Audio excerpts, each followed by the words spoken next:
وزیر اعظم عمران خان کی جماعت تحریک انصاف کے خلاف پچھلے 6 برسوں سے زیر التوا فارن فنڈنگ کیس اب الیکشن کمیشن آف پاکستان کی ساکھ پر ایک بڑا سوالیہ نشان بنتا جا رہا ہے، اور اپوزیشن جماعتوں کے اس الزام کو تقویت مل رہی ہے کہ پچھلے چیف الیکشن کمشنر کی طرح راجہ سکندر سلطان بھی نادیدہ قوتوں کے دباؤ میں ہیں۔ یاد رہے کہ یہ کیس پچھلے چیف الیکشن کمشنر کے دور میں دائر کیا گیا تھا، لیکن درجنوں سماعتوں کے باوجود ان کے 4 سالہ دور میں اس کا فیصلہ نہ کیا جا سکا۔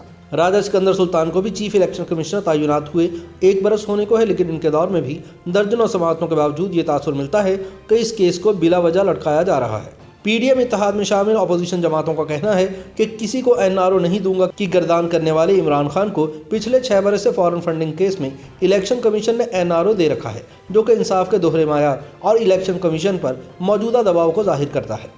اپوزیشن کے لیے اس کیس کی اہمیت اس لیے زیادہ ہے کہ قانونی ماہرین کے خیال میں اگر تحریک انصاف پر غیر قانونی ذرائع سے بیرون ملک سے فنڈنگ لینے کا الزام ثابت ہو گیا تو نہ صرف حکمران جماعت پر پابندی لگ جائے گی، بلکہ وزیر اعظم عمران خان بھی اپنے عہدے سے فارغ ہو جائیں گے۔ اس حقیقت سے وزیر اعظم بھی واقف ہیں اور اسی لیے وہ اس کیس کا فیصلہ نہیں ہونے دے رہے۔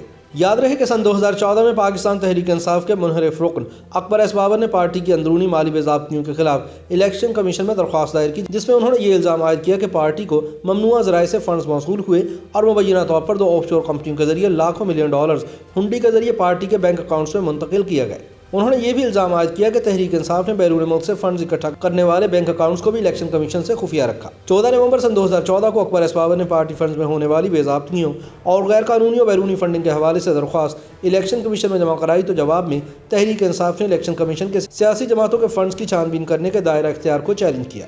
الیکشن کمیشن نے 8 اکتوبر سن 2015 کو تحریک انصاف کے فنڈز کی چھان بین کے بارے میں اعتراض مسترد کرتے ہوئے یہ فیصلہ سنایا کہ الیکشن کمیشن پارٹی فنڈز چھان بین کرنے کا مکمل اختیار رکھتا ہے۔ 26 نومبر 2015 کو تحریک انصاف نے الیکشن کمیشن کا دائرہ اختیار چیلنج کرتے ہوئے اکبر ایس بابر کے مدعی بننے کو بھی چیلنج کر دیا۔ تقریباً 1.5 سال بعد 17 فروری 2017 کو اسلام آباد ہائی کورٹ نے تحریک انصاف کی اس پٹیشن کو مسترد کر دیا، جس کے بعد الیکشن کمیشن نے سیاسی جماعتوں کے بینک اکاؤنٹس کی جانچ پڑتال کے لیے ڈائریکٹر جنرل لا ونگ اور الیکشن کمیشن کے آڈیٹر جنرل کے افسران پر مشتمل ایک کمیٹی قائم کی۔ اب پچھلے کئی مہینوں سے معاملہ الیکشن کمیشن آف پاکستان کی تشکیل کردہ اسکروٹنگ کمیٹی کے پاس زیر سماعت ہے۔ تاہم جنوری کے پہلے ہفتے میں پہلی مرتبہ تحریک انصاف کے وکیل شاہ خاور نے باقاعدہ طور پر اسکروٹنگ کمیٹی کے سامنے بالواسطہ طور پر تسلیم کر لیا ہے کہ ان کی جماعت کو غیر قانونی ذرائع سے فنڈنگ ہوئی تھی۔ تاہم انہوں نے موقف اختیار کیا کہ یہ فنڈز وصول کرنے کی ذمہ داری پارٹی پر نہیں بلکہ ان دونوں امریکی ایجنٹس پر عائد ہوتی ہے جنہوں نے فنڈ اکٹھا کیا۔ تاہم اکبر ایس بابر کا کہنا ہے کہ پارٹی فنڈز کے تمام معاملات عمران خان اور ان کی جماعت کے چیف آرگنائزر دیکھ رہے ہیں اور ان فنڈز کی وصولی کی تمام تر ذمہ داری بھی انہی دونوں حضرات پر عائد ہوتی ہے۔ اور یہ عمران خان کے بعد یہ پرنسپل سگنیٹریز ہیں ان سارے اکاؤنٹ، ان سارے تو نہیں لیکن ان اکاؤنٹس کے یہ فائنینسز کو مینیج کرتے ہیں، اور ان کا نام موجود ہے اس لسٹ میں جس کو ہم نے دیا ہے کہ ان کی تحقیقات۔ میں ان کا نام نہیں لیتا تھا، لیکن یہ خود اللہ کی دیکھیے کہ یہ خود بخود سامنے اس طرح آ رہے ہیں۔ یہ کنٹروورشل بناتا ہے چیف الیکشن کمشنر کو کہ ایک کلینڈسٹائن میٹنگ آپ اس شخص سے کر رہے ہیں جس کی پارٹی اس وقت آپ کے ادارے کے تحت اس کے خلاف تحقیقات ہو رہی ہیں اور ابھی تک فیصلہ نہیں ہوا، تو وہ یا تو وہ ایجنڈا سامنے آنا چاہیے۔ اکبر ایس بابر کا کہنا ہے کہ ویسے بھی جن 2 امریکی ایجنٹوں کا شاہ خاور نے بتایا ہے وہ دراصل 2 غیر ملکی کمپنیاں ہیں جو کہ امریکہ میں عمران خان کے دستخطوں سے اوپن ہوئیں۔ یاد رہے کہ سیاسی جماعتوں کو پولیٹیکل پارٹیز آرڈر 2002 کے آرٹیکل 13 کے تحت مالی سال کے اختتام سے 60 روز کے اندر الیکشن کمیشن میں اپنے بینک اکاؤنٹس کی آڈٹ رپورٹ جمع کروانا ہوتی ہے، جس میں سالانہ آمدن، اخراجات، حاصل ہونے والے فنڈز کے ذرائع، اثاثے اور واجبات بتانا شامل ہوتے ہیں۔ اس کے علاوہ پارٹی سربراہ الیکشن کمیشن میں ایک سرٹیفکیٹ جمع کروانے کا پابند ہوتا ہے جس میں اقرار کیا جاتا ہے کہ اس نے تمام مالی تفصیلات درست فراہم کی ہیں اور کوئی فنڈ ممنوعہ ذرائع سے حاصل شدہ نہیں ہے۔ اہم ترین بات یہ ہے کہ پولیٹیکل پارٹیز آرڈر 2002 کی شق 15 کے تحت وفاقی حکومت کسی بھی ایسی سیاسی جماعت کو تحلیل کرنے کا ڈکلیریشن جاری کر سکتی ہے جو کہ غیر قانونی فنڈز کے ذریعے قائم کی گئی ہو یا اس کے قیام کا مقصد پاکستان کی خود مختاری یا سالمیت کے خلاف کام کرنا ہو۔ یاد رہے کہ اکبر ایس بابر نے اپنے تازہ ترین انٹرویو میں الزام لگایا ہے کہ عمران خان کی جماعت کو نہ صرف بھارت سے فنڈنگ ملی بلکہ اسے یہودی لابی نے بھی پیسے دیے، لہٰذا اب یہ معاملہ قومی سلامتی کا ایشو بن چکا ہے جس پر مزید تاخیر کرنے کی بجائے فوری فیصلہ سنانا چاہیے کہ پاکستان کا کوئی بڑا نقصان نہ ہو جائے۔ یہ ایک قومی سلامتی کا معاملہ ہے۔ جب ایک بڑے پیمانے پہ کسی پارٹی کی فنڈنگ کی جاتی ہے غیر قانونی تو کسی مقصد کے لیے کی جاتی ہے۔ یہ ایک قومی سلامتی کا معاملہ ہے کہ آپ نے ابھی نتائج دیکھے نا، ابھی کیا نتائج ہے؟ امریکہ سے واپس آئے تو ورلڈ کپ جیت کے آئے، کشمیر پہ کیا ہوا، اس کے بعد اور معاملات ہیں. تو یہ جو بین الاقوامی سازش ہوتی ہے اور جو بین الاقوامی اسٹیبلشمنٹس ہوتی ہیں، یہ کس طرح سے ایک سیاسی جماعتوں کو مینیپولیٹ کرتی ہیں؟ فنڈنگ کے ذریعے کرتی ہے نا. پھر آپ ان کے جواب دہ ہو جاتے ہیں، پھر آپ ان کے مرہون منت ہو جاتے ہیں. تو اسی طرح ایک سلسلہ چلتا ہے. تو اسی لیے تو میں کہتا ہوں کہ یہ قومی سلامتی کا بھی معاملہ ہے. کرپشن ہے، منی لانڈرنگ ہے، غیر قانونی اپنے جو پہلو ہیں بہت بڑے ہیں، لیکن اس میں ایک قومی سلامتی کا معاملہ ہے. لیکن انفارچونیٹلی ہمارے جو ادارے ہیں اور ہمارے جو آئینی ادارے خاص کر، وہ اس ذمہ داری کو ابھی تک اس کو احساس نہیں ہو سکتا.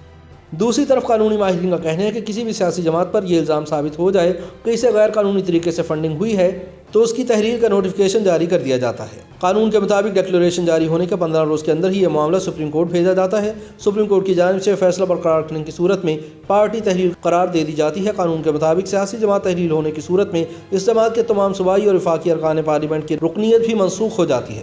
سابق وفاقی وزیر قانون ڈاکٹر خالد رانجھا کہتے ہیں کہ بیرون ملک فنڈنگ کے ساتھ ایک سنگین نوعیت کا معاملہ اکاؤنٹ ظاہر نہ کرنے کا ہے. اگر کوئی چیز پوشیدہ رکھی گئی ہے تو یہ بددیانتی ہے اور اس کے نتائج قانون کے مطابق آ سکتے ہیں. انہوں نے کہا کہ پولیٹیکل پارٹیز آرڈر تو واضح ہے، لیکن اس کے ساتھ ساتھ اگر کوئی چیز پوشیدہ رکھی گئی ہو تو آرٹیکل 62 اور 63 کے تحت کارروائی ہو سکتی ہے. سینئر قانون دان اکرم شیخ ایڈوکیٹ کہتے ہیں کہ پولیٹیکل پارٹیز آرڈر اور پولیٹیکل پارٹیز ایکٹ 2017 کے تحت غیر ملکی شہری یا غیر ملکی کمپنی کا سیاسی جماعت کو فنڈ فراہم کرنا ممنوع ہے. دوسری جانب سابق وزیر اعظم نواز شریف نے پاکستان تحریک انصاف کے خلاف جاری فارن فنڈنگ کیس کے حوالے سے سوال اٹھا دیا ہے کہ الیکشن کمیشن کیوں اور کس کے کہنے پر گھبرا رہا ہے، کیوں گریز کر رہا ہے، کمیشن کیوں نہیں اس پر فیصلہ کر رہا جبکہ عمران خان کے پاس کوئی ثبوت بھی نہیں ہے. نواز شریف نے عمران خان کے خلاف فارن فنڈنگ کیس میں فیصلے میں 6 برس کی تاخیر پر استفسار کیا کہ الیکشن کمیشن کیوں اس معاملے پر فیصلہ نہیں کر رہا جبکہ ٹھوس ثبوت موجود ہیں. یہ ایک بہت صاف اور سیدھا مقدمہ گزشتہ 6 سال سے الیکشن کمیشن آف پاکستان میں لٹکا ہوا ہے. فیصلہ صرف اس لیے نہیں ہو پا رہا کہ کٹہرے میں کھڑے شخص کا نام نواز شریف نہیں عمران خان ہے اور فنڈنگ کے مقدمے میں ملوث جماعت کا نام مسلم لیگ نون نہیں پی ٹی آئی ہے. آج تک یعنی اب تک اس کے اس سادے سے مقدمے کی 70 سماعتیں ہو چکی ہیں، 70. اور پھر الیکشن کمیشن قوم کو یہ تفصیلات دینے سے کیوں اور کس کے کہنے پر کترا رہا ہے، کیوں گریز کر رہا ہے، کیوں پاکستانی قوم کو اندھیرے میں رکھا جا رہا ہے؟ بھائی اس کیس کے حقائق روز روشن کی طرح عیاں ہیں. الیکشن کمیشن کیوں اس معاملے پر فیصلہ نہیں کر رہا جبکہ ٹھوس ثبوت موجود ہے اور عمران خان کے پاس کوئی صفائی بھی نہیں ہے؟ عمران خان کے بارے میں بات کرتے ہوئے نواز شریف نے کہا کہ عمران خان مجرم ہے اور اپنے جرم کو ایجنٹوں کے سر ڈال رہا ہے. اس میں کچھ شک ہی نہیں ہے کہ عمران خان مجرم ہے، مگر فرار حاصل کرنے کے لیے اپنے جرم کو ایجنٹوں کے سر ڈال رہا ہے. ان کے مطابق عمران خان نے اپنے 15 مشکوک اکاؤنٹس الیکشن کمیشن سے چھپائے اور الیکشن کمیشن کو دی گئی رپورٹ میں ان کی تفصیلات شامل نہیں کی، جو کہ قانون کی سنگین خلاف ورزی ہے. اسٹیٹ بینک آف پاکستان نے پی ٹی آئی کے 23 اکاؤنٹس کی معلومات الیکشن کمیشن آف پاکستان کو فراہم کی ہیں.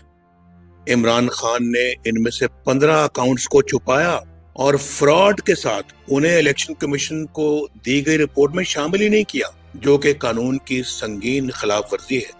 نواز شریف نے پوچھا کہ اس طرح کے مشکوک و غیر شفاف اکاؤنٹس منی لانڈرنگ کے زمرے میں کیا نہیں آتے؟ انہوں نے کہا کہ عمران خان میں شفافیت کا وجود ہی نہیں. ان کے مطابق یہ ایک شرمناک کہانی ہے. عمران خان جو یہ کہتے نہیں سکتے کہ احتساب ان سے شروع کیا جائے، اب سرپرستوں سے مل کر انصاف کی راہ میں سب سے بڑی رکاوٹ کیوں بن گئے ہیں؟